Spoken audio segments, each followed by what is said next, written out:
Okay.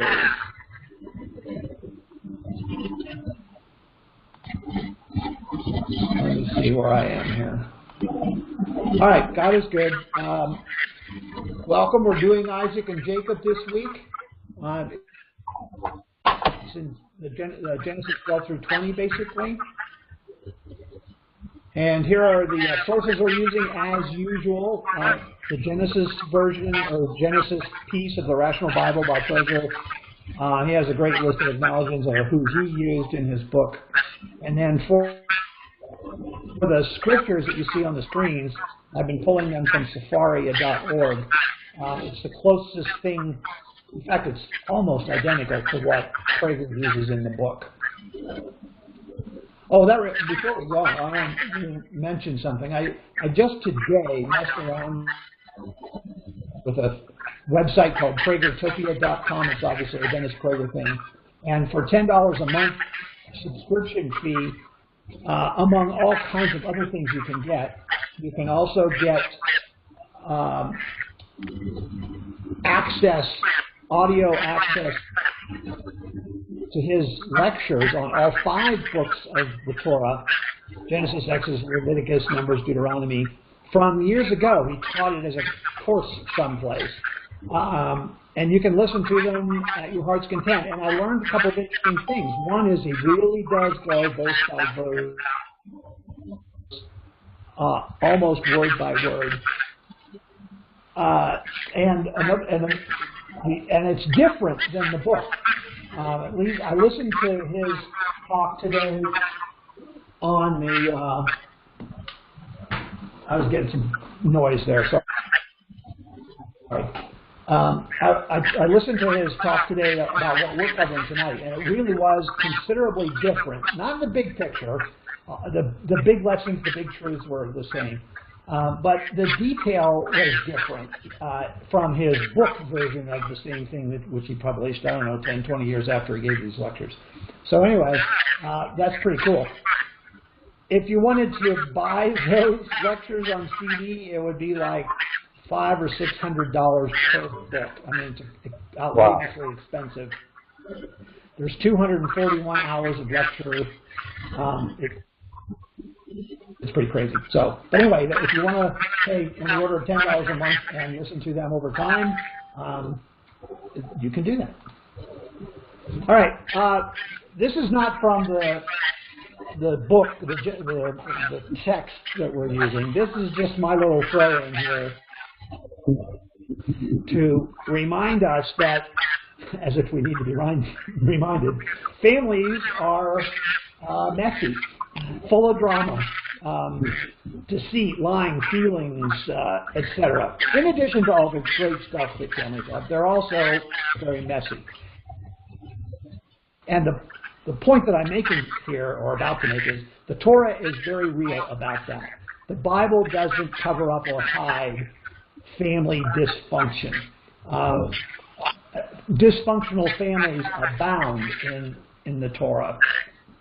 And even so, the Torah maintains that marriage and family are still the best way to go.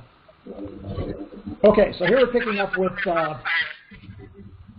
the earliest part of Isaac's life, and that being when he was born. The Lord took note of Sarah as he had promised, and the Lord did for Sarah as he had spoken. Sarah conceived and bore a son to Abraham in his old age, at the set time in which God had spoken. Abraham gave his newborn son, whom Sarah had borne him, the name of Isaac.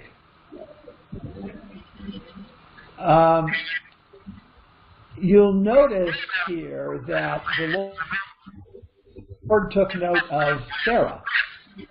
He doesn't say that he took note of Abraham. The Bible is not at all sexist, actually. Otherwise, if it were, Abraham would be the only one noted. Woman being the ultimate in creation, as we talked about back in session 1. Honor your mother and father, both, not one or the other, equally. And we'll hit this point here and there all the way through with how the Bible treats men and women the same and how it treats them differently. But you would be hard-pressed to make any kind of cogent argument that the Bible is at all sexist. Isaac, by the way, the name Isaac means laugh. And that harkens back to, remember when Abraham and Sarah, their first reaction, each of them separately, their first reaction to God telling them that they would have a son in their old age was to laugh.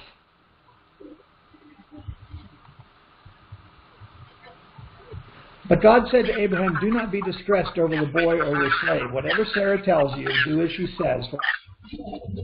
For it is through Isaac that offspring shall be continued for you."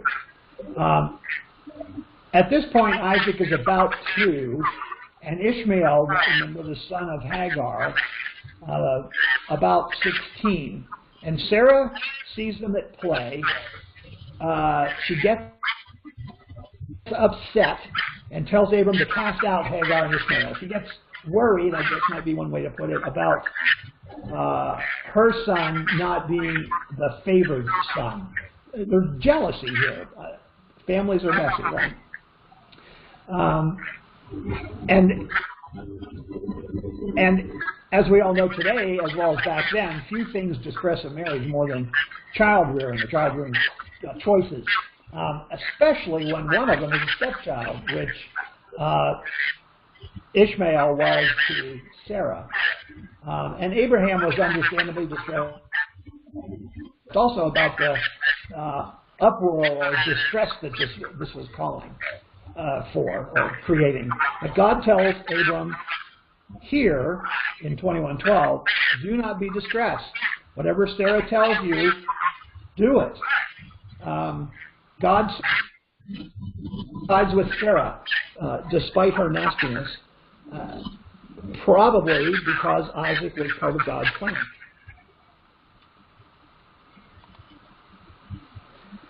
(21:15). When the water was gone from the skin, she left the child under one of the bushes.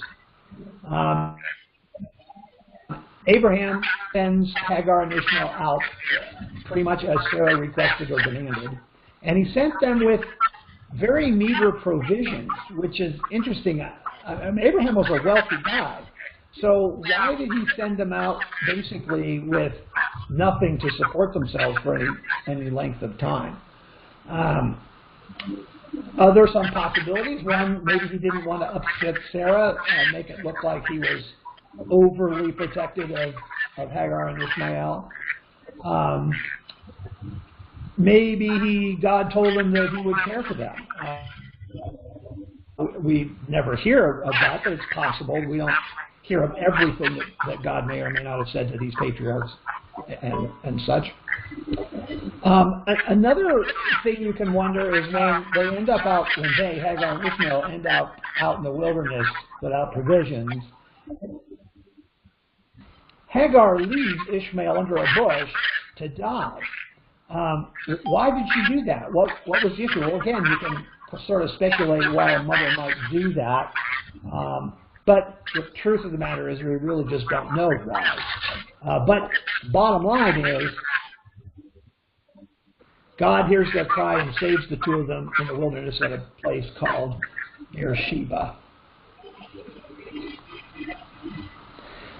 Okay, the beginning of chapter 22. Sometime afterward, God put Abraham to the test.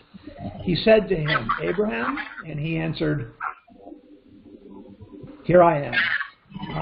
Here, of course, is the beginning of the story of Isaac, where Abraham is told by God to sacrifice Isaac's life to God. This is, interestingly enough, one of the things that Prager points out in his book is that the sacrifice of Isaac, which is the way most people refer to this story is not very accurate.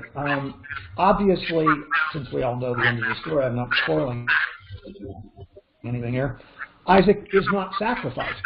A much better term, and actually closer to the translations from the Hebrew, would be the binding of Isaac.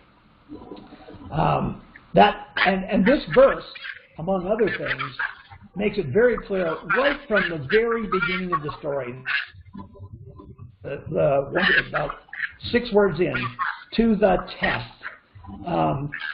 God is making it clear that this is a test. This is not ultimately going to lead to Isaac being sacrificed. It's sort of like, on the radio, this is the test. Don't believe it. Don't rush out and do anything. We're just testing the system, blah, blah, blah. God makes it perfectly clear here, indirectly, but ultimately, that he doesn't want any human sacrifice. And here I am it's translated from the Hebrew, might be better translated as yes sir. More like, I'm here, I'm ready to go, tell me what to do. Almost military style. He's ready to fulfill a calling. So in the next verse, then he said, that's God speaking, take your son, your favored one, Isaac, whom you love, and go to the land of Moriah, and offer him there as a burnt offering as on one of the heights that I will point out to you. You don't see it here in this translation, but in the Hebrew, God actually says this with a please. Please take your son. The text includes the Hebrew word no in the transliteration.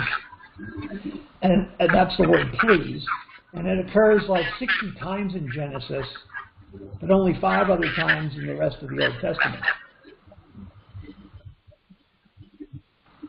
God uses this expression when he knows the request that he's making is staggering, which this one clearly is. People who ponder verses and what they say and what they don't say and what they say that way and so on, like Prager does, would ask themselves, why didn't he just say, take Isaac? Why all the favored one, whom you love, your son? Why all that? It makes the request all the harder to do or follow through. It adds to the drama. It really makes this sort of unbelievable that he would be asked to do this as a test or otherwise. The go command here, where he says go to the land of, it's the same go word that God used when he told Abraham to leave his father. Ishmael could have met any of the descriptions. No, this is another point here. Another thing, why didn't God or Abraham ask any questions of God? Ishmael, the other son, Isaac's brother, met all those descriptions. Take your son. Ishmael is also a son. Your favored one. Abraham liked Ishmael every bit as much. He loved Ishmael. So he could have asked, well, which one? Which son? Which favored one? Which one that I love? But he didn't. It was very clear right from the outset that God was using Isaac. So early the next morning, the 3rd verse starts. What is this telling us? Why early the next morning? Well, one possibility is that he was eager to perform God's command. Another possibility is that he was eager to get it over with. Or maybe he couldn't sleep. Maybe it was as simple as traveling in those days, it was best to not waste daylight. One thing this also points out, or seems to certainly imply, if not tell, is that the instruction to do this came in the form of a dream overnight. Moses is the only person in the Bible that, in the Torah anyway, that God speaks with face to face, and then even that isn't exactly face to face. Well, again, why no argument from Abraham? Like he argued for Sodom, particularly with the promise of forming a great nation seemingly go away. I mean, if he actually kills Isaac, his descendancy into all those great nations that God brought him become in question. So why was he not confused? Maybe he was convinced this is God, that his God is just and he knows what's best, and that's just it. One contextual thing is to realize that sacrificing kids was not unusual to the ancients at this time.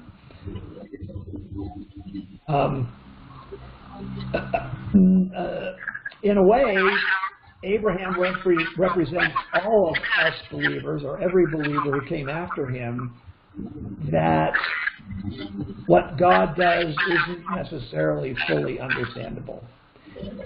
As one rabbi or a Talmud person or someone said, if I knew God, I'd be God. So why sacrifice as the test? The point probably to teach another lesson, another big truth or big lesson, as I've been saying. Human sacrifice is prevalent, as I mentioned. God is asking Abraham, will you do for me what others do for their gods? This is the test of faith. This is also another radical difference in the Torah from other histories. Because here, it becomes clear, at least by the end, that human sacrifice is a no-no. Whereas it was fairly commonplace in the ancients surrounding the introduction of this. It also teaches that God's good people must be prepared to sacrifice. And you may not think of it, particularly Isaac-type sacrifices, sacrificing children, but it is done in modern times. Probably the best example that might impact most of us, even, is sending children off to fight a just war. You are sending them off willing to at least risk, if not actually sacrifice, your children's lives to do that. You've got to know whether the good being committed, or doing such is a commitment to good as let me say that again. The question is, will the good be as committed to good as the evil are to evil? And sometimes that means risking your own life, if not sacrificing it.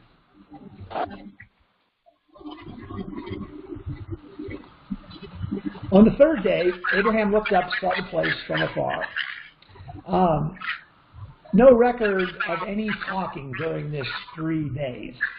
You sort of get the impression, from that, you might get the impression that Abraham was just silently resigned to what was going on, sort of marching along as an automaton of sorts during this 3-day march. There's also the question, was it really a travel of 3 days to find a place where he could do the sacrifice? Probably more likely, this is one of those times when the number is an expression of something. And in this case, the third day is an expression in the Torah that means something is extremely significant. And that ultimately really falls over into the crucifixion and Christ rising on the third day as well. Same thing. It's very significant. Or maybe God wanted to give Abraham time to regret complying with his instructions, see if he sticks to it, so to speak.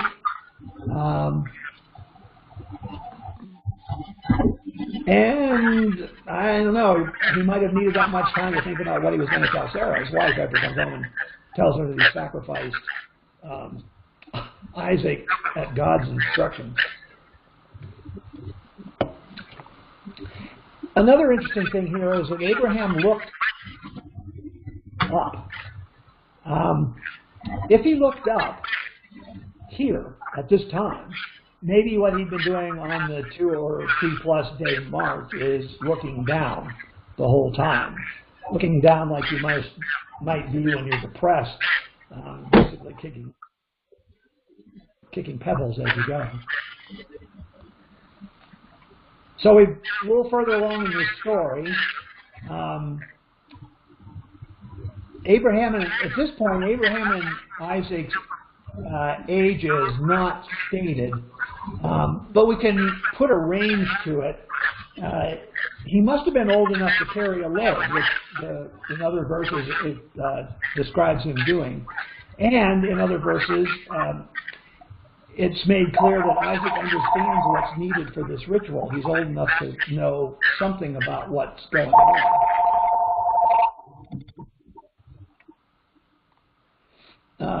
He spoke gently and affectionately, and these were the last moments together.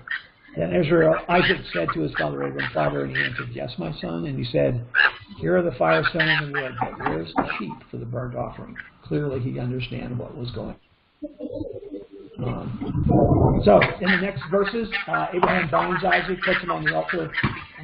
Isaac apparently puts up no fight. He too is obedient.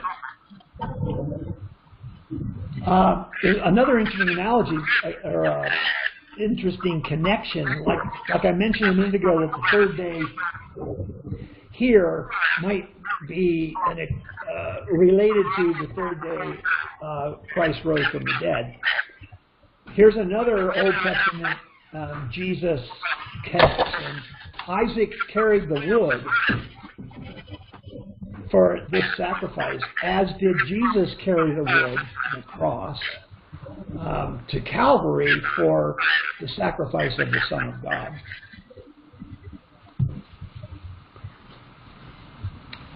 But then, hold the phone.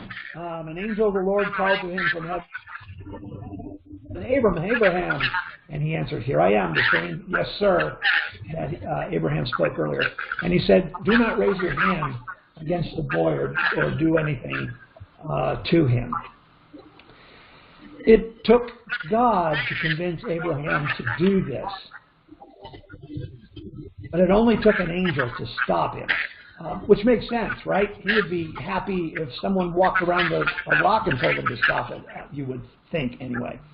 The angel calls out to Abraham twice. It's very urgent. It's like you see your kid falling into a pool. You probably don't yell his name once. You probably yell his name about 16 times to keep him from actually falling in the pool. This is a nearly identical calling to Hagar when Ishmael is saved. Remember him under the bush a little earlier. Both of Abraham's sons were threatened with death. One by Abraham, Isaac, and one by Hagar, Ishmael. Hold the hand image is present in both. Hold your hand. Stop. The last part is the biggie. Human sacrifice is morally unacceptable. It's another unique Torah contribution. Human and child sacrifice is common, as I said. This is the most dramatic teaching about human sacrifice. But it does occur elsewhere in the Torah just to reinforce it. In verse 12, "So now I know that you fear God, since you have not withheld your son, your favored one, from me." Okay, so we're all said and done with this test, you might say. Why the test? Did God not know what Abraham would do anyway? We've already answered that before in some past sessions where maybe not, or not necessarily. Since God provided man with free will, there is some reason to believe that God doesn't know where man's going to go until he goes there. Was it to teach Abraham something? That kind of seems unnecessary. Abraham seemed quite familiar with the teaching so far. A righteous man, you know good from evil. Maybe it was to teach the readers of this Torah something. And that something might be faith demands sacrifice. Not human sacrifice, obviously depicted here, but sacrifice. It harkens to rituals of deprivation, for instance, like Lent for the Christians and Mormons avoiding coffee and alcohol, to remind us of God requiring sacrifice. Given the Jews' history and persecution, every parent who raises a child in Judaism must realize the potential for that child to die prematurely just because he's a Jew. The question of child sacrifice comes down to its moral necessity, as in sending your children off to a just war. In 17, I will bestow, this is God talking, I will bestow my blessing upon you and make your descendants as numerous as the stars of heaven and the sands on the seashore. And your descendants shall seize the gates of their foes. So Abraham is blessed. Earlier, God promises descendants that number the stars. Now, he's being promised descendants that are not only as numerous as the stars, but also as numerous as the sands on the seashore.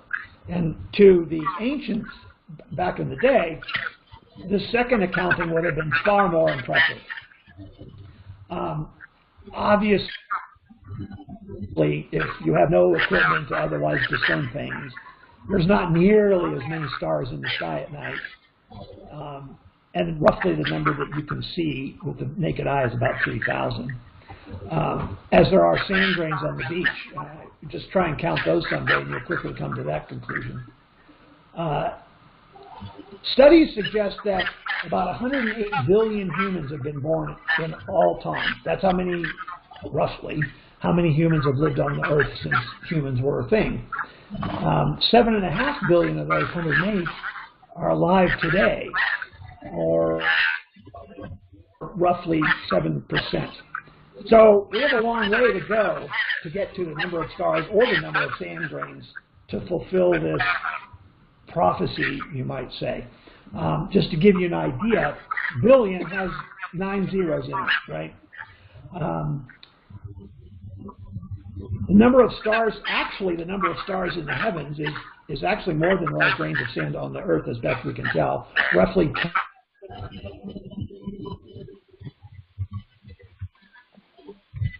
take a couple of 3 zeros, depending on who you're getting your information from. On the other hand, grains of sand, when scientists try to, or mathematicians try to guesstimate that number, that comes around 10 to the 18th. So a 1 followed by 18 zeros, a little less than the stars and so on. But still incredibly larger than 7.5 billion. And just to give you a notion, these aren't the biggest numbers in the natural world that we can think of. There are, in fact, more atoms in a dust mite than either of these two numbers. So it was a big number. In verse 19, Abraham then returned to his servants, and they departed together for Beersheba. Departed together for Beersheba, that's where they're going. And Abraham stayed in Beersheba. This is a new name to you, right? We haven't heard of Beersheba before. What else is different, or what is missing? What isn't here? Where's Isaac? It doesn't say Isaac goes with him. And he certainly doesn't return to where Sarah is. And Ishmael is not in the picture. This basically ends Abraham's family life. He is no longer with any of his family. There will be some reconnection at the end, quote unquote. But that's it. Isaac doesn't go with him. He doesn't go back to Sarah. Remember that dysfunctional family thing? Well, there you go. Now we're in chapter 23. I am a resident alien among you. This is Abraham. Sell me a burial site among you that I may remove my dead for burial. The dead here, he's trying to get a burial place for Sarah. Earlier in this chapter, Sarah dies at the age of 127, which is an interesting number. It's 120, which is the maximum lifespan that God set not too long ago. We talked about it, plus 7. And 7, as you recall, is an important number which almost always refers back to creation, the 6 days of creation and resting on the 7th day. God created everything. It's central. Then we get to this verse and the following verses. Abraham might well have questioned God for promising him land in Canaan, but not giving him so much as even a burial plot. Here in this verse, he's trying to buy one, basically, for Sarah. Instead, he does buy it. The lesson here is God makes promises that man might have to help make happen. And that has become more and more true ever since we see God pulling back, you might say, from being so evident to at least some people. The further back in history we go, these days, there's not much direct evidence, as best I can see anyway, that there's a whole lot of interaction. So it's clear that to make God's kingdom here, he wants us to help. But in doing so, like Abraham here, making an agreement on buying land he thought should be his own, you have to do it decently. You can't just charge in there doing what you think is God's will and demanding this and demanding that. You still are bound by the laws, if you will, of decency. The entire chapter 24 in Genesis is finding a wife, Rebecca, for Isaac. Basically what it's all about. It's the longest chapter in Genesis by far. And it's basically a chapter about marriage. One of the things just the size of it alone suggests is that marriage is more important. It's more important to get married than to know how the world was created. You can learn that in a very short chapter, or at least what's important about how the world was created. It talks about how potential spouses treat strangers, and that's a good thing to observe about a potential spouse, is how they treat strangers. They're going to treat you very well because they want something, probably, each other. You've got to look at behavior, not intentions. Many people believe they are good because they assess their intentions, not the results of what it is they actually do. Prager, in his book, talks about 3 mirrors if you want to see yourself. One is a regular mirror where you see your face. You look in the face in a mirror and you see, oh, yep, that's me. And there's no doubt about it. You have all kinds of images about yourself that sort of flash in your mind when you see that. Another mirror that you can use to consider yourself is your writing. We see our mind through our writing. What are you thinking about? How do you think about this, that, and the other? And the third mirror, this is the one I found most fascinating, is our friends. Our friends are our mirrors. We see our own character by those we attract. Generally speaking, and of course there's exceptions to all rules, but generally speaking, good people attract good people. And the other way around too. At the very end of this long chapter on marriage, we have verse 67. Isaac then brought her into the tent of his mother Sarah, and he took Rebekah as his wife. Isaac loved her and thus found comfort after his mother's death. This is the first reference to love. The second. The first reference to love was in Genesis 22, where God describes Abraham's love for Isaac. This is the second use of the term. First we have parent-son expression of love, Abraham to Isaac. This time we have spouse to spouse, Isaac and Rebekah.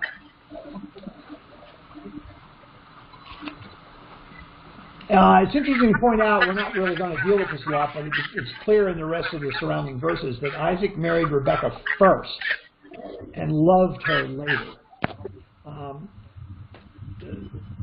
It's kind of like Tevye and Golda in Fiddler. Remember that song about do you love me and so on and so forth, and he eventually says, well, I guess after 25 years, I love you too. love isn't necessarily the key thing, and apparently, at least here, you can learn to love someone. Beginning of chapter 25, this is verse 8 actually. And Abraham breathed his last, dying at a good ripe age, old and contented, and he was gathered to his kin. This is a fulfillment of one of God's promises. God promised that Abraham would die contented and that we would be gathered to his kin. He and Isaac are the only two characters in the Bible whose description of dying is peaceful. Even Moses doesn't die peacefully. It is rare in the human experience. Dying peacefully is rare. Gathered to his kin. I think we mentioned the use of this phrase before, but just to reiterate, this is one of those references to an afterlife or an implication of an afterlife that's made with some irregularity throughout the Torah. Gathered to his kin, it would be hard to figure out how that could happen in some sort of an afterlife. I mean, obviously he didn't get buried next to him. It doesn't mean that. But like with Christians, there's Jews that don't believe in an afterlife. Some do. The Torah doesn't talk about it much. And you might wonder why that is. If there is an afterlife, why doesn't God bend over backwards to share that information? Particularly if being judged at the end of your earthly life is going to be part of getting into the afterlife. The reason is God's focus is on life and how to live it. It's basically saying, don't worry about the afterlife. Concentrate on making this life the best you can. I'll show you how. Here's all my instructions. And that's about it. At most, I'm going to tease you about the afterlife part. Another thing that implies it indirectly is if God is just and promises justice, then the only way all the world's suffering can be explained or compensated for, if that's the right term. I'm not real happy with that, but anyway. The only way that justice can be had for all that world suffering, the human-caused world suffering, is some sort of judgment concerning the afterlife. We don't live life on through good works and the memories of loved ones. The Torah would say that's actually meaningless and probably cruel. I mean, how about people who never had children, but were good? Their life can't live on through their loved ones or descendants. And even if they did have children, they'll die too. So what happens to that? What happens to your stuff when your kids die? No children. And another thing is bad works usually live on much longer than good works in terms of people's memories. So Prager would say it boils down to two choices. There's either an afterlife or it's dust. There's not much rationally you could come up with in between that makes any kind of sense. Okay, verse 23 in chapter 25. And the Lord answered her. Her is Rebekah, by the way. 2 nations are in your womb. 2 separate peoples shall issue from your body. One people shall be mightier than the other, and the other shall serve the younger. God has not yet spoken to Isaac about this. He is speaking to Rebekah, and he's privately speaking to Rebekah, sharing the plan to make the younger twin, who is Jacob, the conduit of Abraham's and Isaac's God-based monotheism. She'll use this information later when she helps Jacob trick Isaac into giving him the innermost blessing, that what amounts to a firstborn right of heirship. And Jacob technically was the secondborn, so Esau would be the one to have the birthright by regular ancient norms. In the Bible, however, the younger is often depicted as more worthy or chosen, and you'll see that kind of over and over. Pay attention. 27 28, you get some insight as to Jacob and Esau. When the boys grew up, Esau became a skillful hunter, a man of the outdoors, but Jacob was a mild man who stayed in camp. Isaac favored Esau because he had a taste for game. This becomes important, this taste for game. But Rebekah favored Jacob, mainly because, as we will see, it is Jacob who will complete God's vision, and Rebekah either knew it or believed it or sensed it or was at least part of the plan, God's plan, that is. But Jacob said, "Swear to me first." So he swore to him and sold his birthright to Jacob. Jacob then gave Esau bread and lentil stew. He ate and drank, and he rose and went away. Thus did Esau spurn the birthright. Right before this verse, you understand that Esau went off hunting. He was probably gone for a long time. He came home hungry, and he asked Jacob for food. And then this verse, Jacob says, "Swear to me first that you'll exchange your birthright for the food." Esau said he was near death of starvation. It was probably quite the exaggeration, but in any case, he still agreed. Jacob is often criticized for tricking Esau into giving up his birthright. But Prager suggests that might be a little harsh, and in fact, not even true.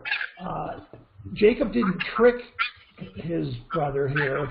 He didn't threaten him. Jacob saw an opening and took advantage of it. Esau accepted willingly. And Esau spurned the birthright. See at the end of the verse, the verb in the last sentence. He didn't ask for it back. The word spurn would be more accurately translated from the Hebrew as despised. So Esau really had no interest whatsoever in the birthright. And again, this was part of God's plan. The Lord had appeared to him and said, "Do not go down to Egypt. Stay in the land which I point out to you." This is God talking to Isaac. There was a famine, and Isaac was about to head to Egypt for food. But God says, "No, stay here in the land of Israel." It's another test of sort. Will Isaac trust in God, have faith in God, not just believe in God? In the Torah, a good thing to understand, in the Torah throughout, the existence of God is assumed. That's not the question here. The question is, do you trust God in whatever it is you're doing or whatever God is asking you to do? That's the issue. "I will make your heirs as numerous as the stars of heaven." This is now God speaking to Isaac. "And assign to your heirs all these lands, so that all the nations of the earth shall bless themselves by your heirs."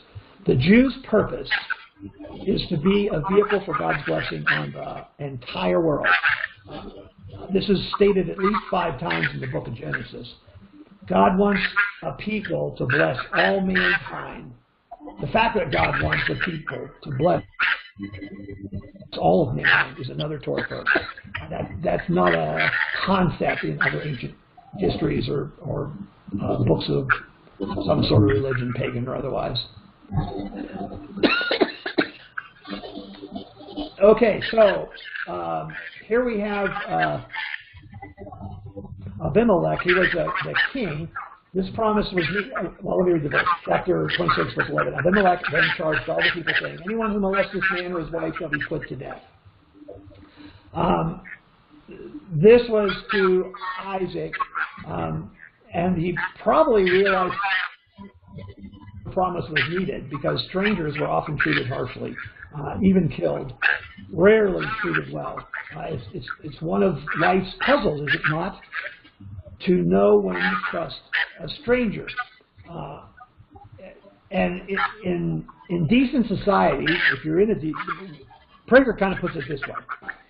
How do I know when to trust a stranger? In decent societies, you can generally approach strangers optimistically unless they exhibit some bad characteristics through speech or dress or attitude or behavior, something along those lines. In indecent societies, however, it's best to be wary. And he goes on to suggest that one of the evils of immoral governments and crime-ridden societies is that people learn to trust no one.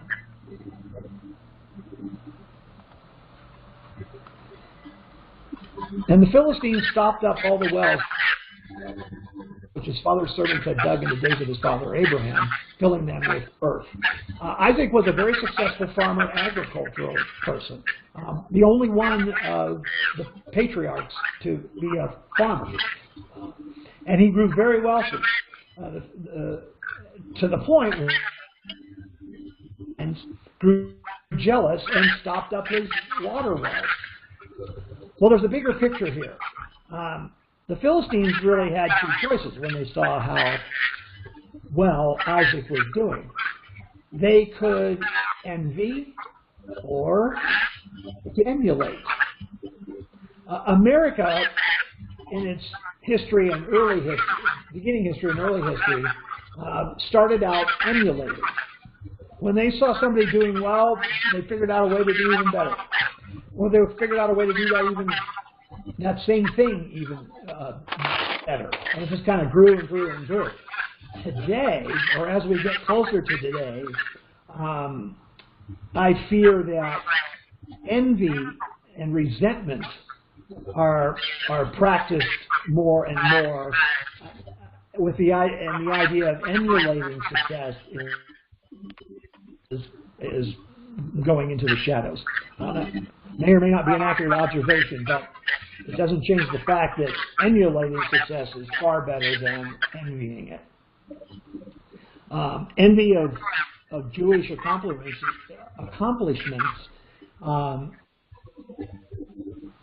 has led in many ways to a grand hatred of Jews worldwide.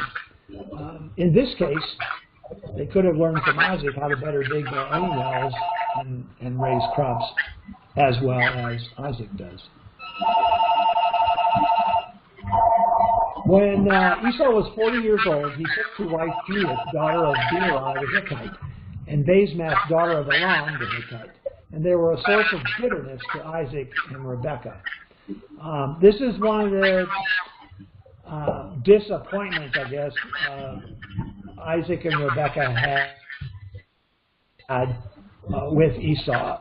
It in some regards confirmed his unworthiness by taking wives from pagan tribes.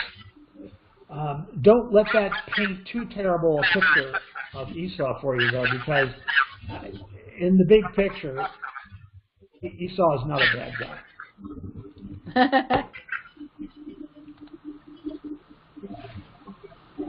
Chapter 27 opens with Isaac being near death and sending Esau out for some game. Remember, Jacob had a taste for game. He tells him to bring him the game meat, and he will give him his innermost blessing, which in the Hebrew translation is deep from my soul. It's like it could be the birthright. Jacob is now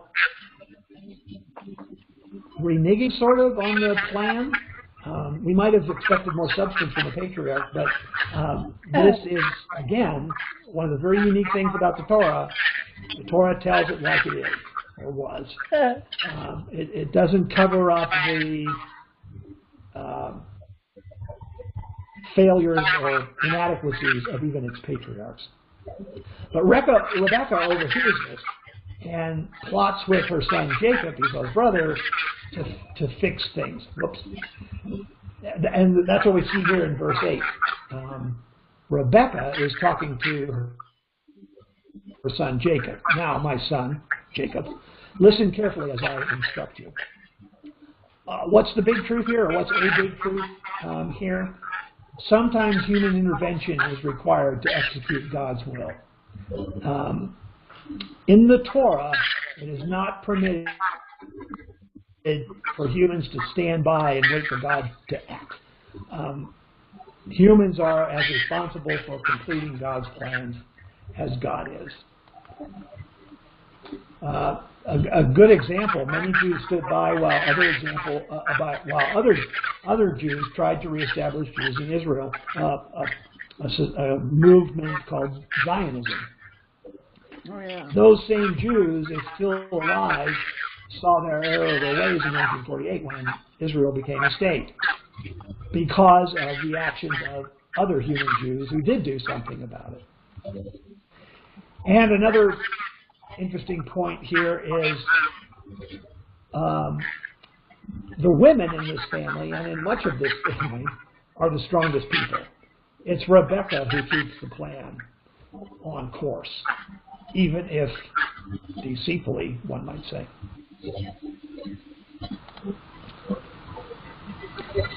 Jacob is lying in bed, half blind. Not Jacob. Isaac is in bed, dying, half blind, and Jacob comes to him at his mother's bidding, and Isaac asks the person there, who is Jacob, "Are you really my son, Esau?" And when he said, "I am," Jacob said, "I am your son, Esau." This should be very disturbing. Here we have out and out lie and deceit going on. And hopefully your kids are, or grandkids are sort of confused by this. What is going on? But we all know where the story goes, right? So we can't be too hard on Jacob here. For a number of reasons. One is we have plenty of reason to believe this was God's will. We're told that it's through Jacob that the great nations are supposed to be had.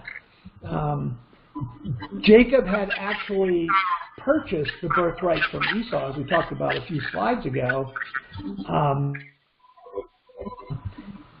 So Isaac should be giving this birthright or blessing to Jacob anyway. I guess I don't remember or know if Isaac had any reason to know about that purchase of the birthright. That's a good question. I'm going to have to look that up a little bit. Another thing is Esau despised his birthright, so really didn't want it anyway, according to the earlier conversation. And look at it this way, too. Jacob was in a no-win situation. Who was he going to disappoint, his mother or his father? His mother is telling him, do this, get your birthright, the one you bought, the one you deserve, the one God wants you to have. But on the other hand, he's lying to his father. No matter which way he goes, he can't win. No. What's the big lesson here, or what's one of the big lessons here? Those who wish to do good in this world often have to get their hands dirty. Rebecca was willing to get her hands dirty, and she was also willing to be judged for it, which you can note in verse 13 if you go look at that. He had a dream. A stairway was set up on the ground, and its top reached to the sky, and angels of God were going up and down on it, and the Lord was standing beside him. The word used for stairway here is often, or can be also translated as ladder. The interesting point to note here is that angels don't live in heaven. Angels don't come down and then go back up. In this verse, like angels do throughout the Torah, they go up and then come back down. They're can be better described probably as men who are messengers of God than angel with wing kind of image. Yeah.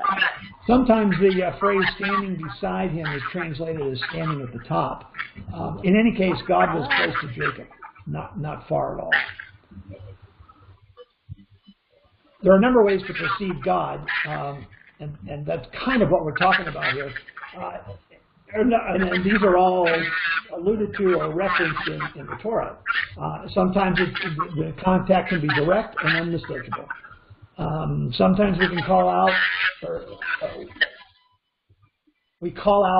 and can perceive His presence. So we ask and expect, and we perceive a presence. Sometimes we recognize God has acted in our life. Sometimes we believe but are not sure that God has acted in our life. Sometimes God acts in our life and we are totally unaware. Totally. We believe God has acted in others' lives, but we're not aware He has acted in our own life.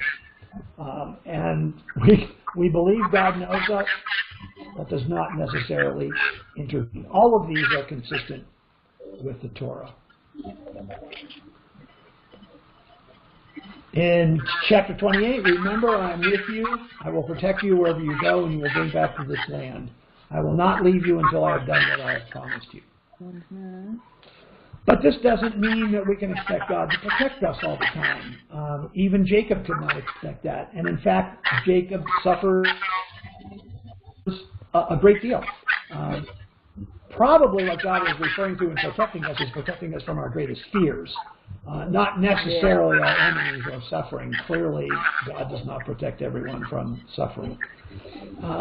Many people think God will protect them from tragedy, then when He doesn't, they're very different. It's dangerous to think or understand that God will protect you.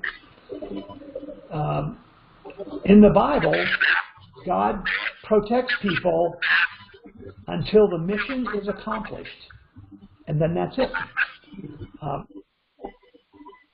That's probably what would be more important to remember in terms of God protecting you. If God protected us all the time, what would be the point of faith? And if one decent person is protected, why wouldn't all need to be protected? And now we're moving back to that free will thing. We no longer have free will. There's no consequences. You're always protected.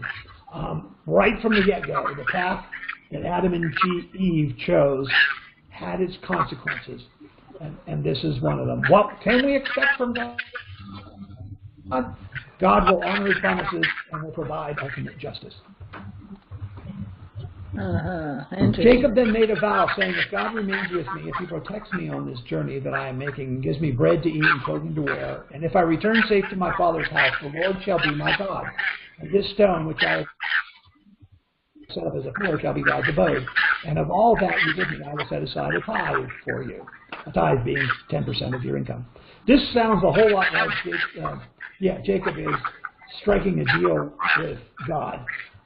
Deals with God, the ones that we read about, or are suggested, take two forms. God, you do this, and then I will do this for you. Or the reverse. If I do this for you, then you do this for me. It's not a good idea. Expecting to be rewarded with health for observing the Sabbath, for instance, clearly does not reward people for keeping the Sabbath. There are plenty of people who keep the Sabbath who do not stay healthy, and there are plenty of people who don't keep the Sabbath who do stay healthy. As one rabbinic scholar said, the reward for keeping a commandment is the keeping of the commandment. It's its own reward. People who make deals or try to make deals with God usually end up disappointed and unhappy. Unhappiness in a person might be a sign of problems with their religion or how they live it, particularly if the unhappiness is a result of disappointment at the time when you expected God to help you and He didn't. It's clear that very good people have terrible issues to deal with, and very bad people live apparently lavish luxury lives.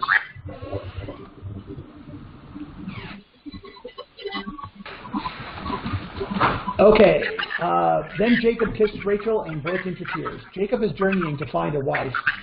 He stops at a well, a common meeting place of the day, the water wells were, and he finds out there that Laban, his uncle, is well. is doing well. And he meets Laban's daughter, Rachel. And it was love at first sight. This is the only instance in the Torah of a man kissing someone other than his mother or his wife. And the tears, he also broke into tears, probably came from a combination of ending a lengthy journey and meeting the love of his life. That is an understandable reaction.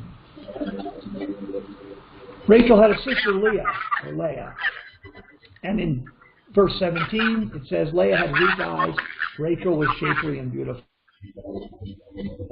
Leah was Laban's, I'm not sure how to pronounce it, other daughter.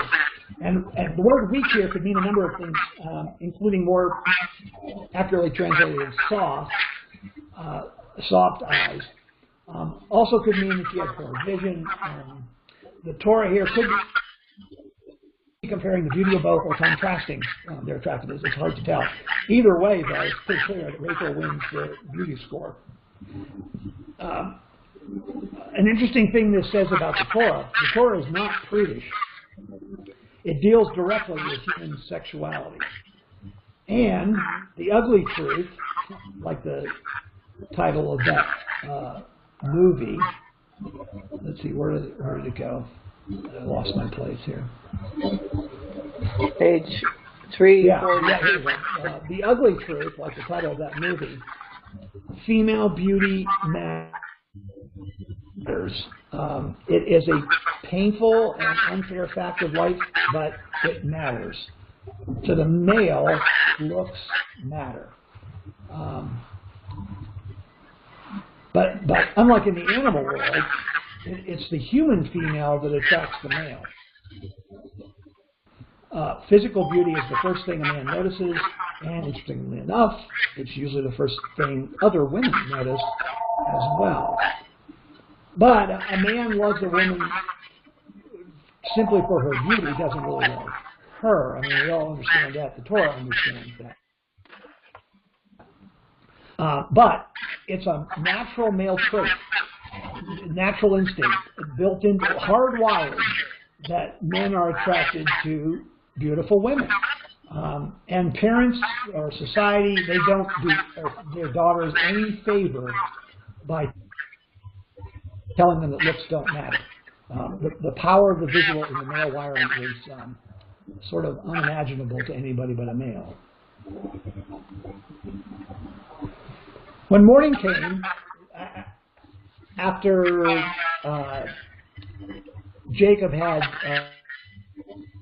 bartered for Rachel, Leah gets sent into bed with him to consummate the marriage, supposedly. And when morning came, there was Leah instead of Rachel.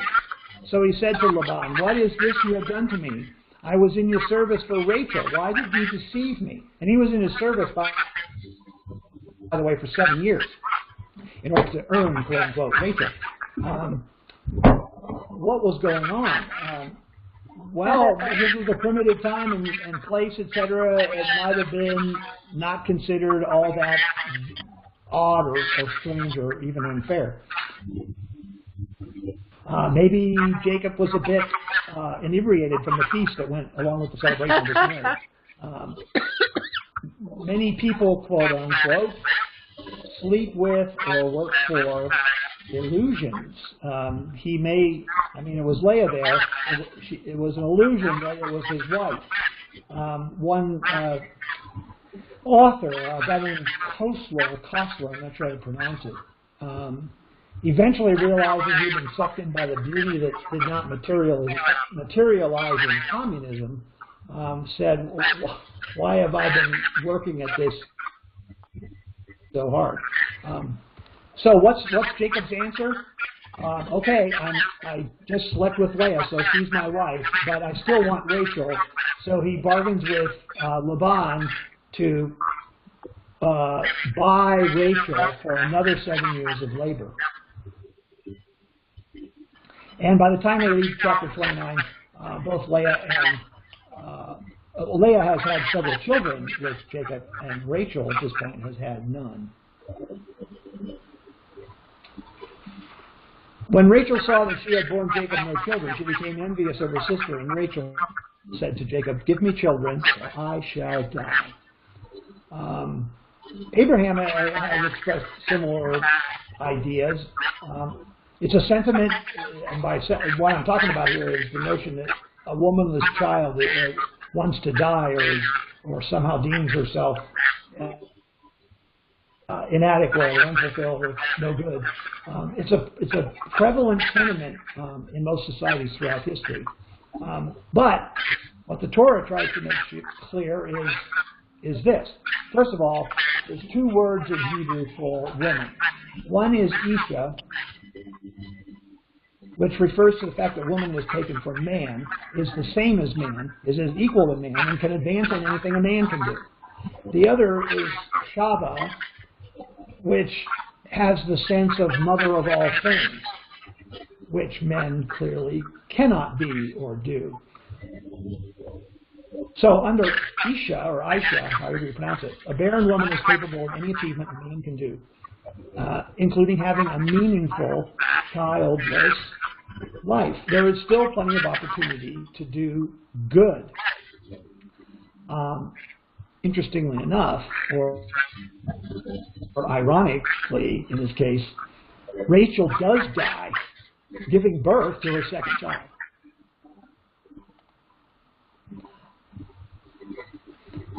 So this is a mandrake plant. So she named him Joseph, which is to say, "May the Lord and another son for me."